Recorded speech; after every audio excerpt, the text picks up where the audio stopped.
Chồng chết để 4 năm rồi, giờ sống như nuôi con, không có tiền, nghèo.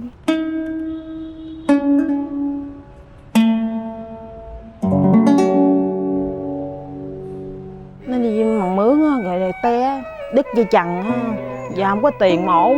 Thấy mình buồn, mình thui thân, mình nghèo, mình không có tiền, mình đi vay hỏi mượn đâu này mượn đâu kia, nó về mình lo cho con mình vậy đó.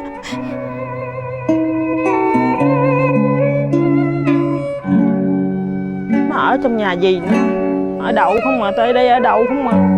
Em đi đang chạy chậm ghê, xe đi hư nữa, rồi em chạy cái đường trơn rông á, đóng rông rồi chợt bánh xe sàn xe té.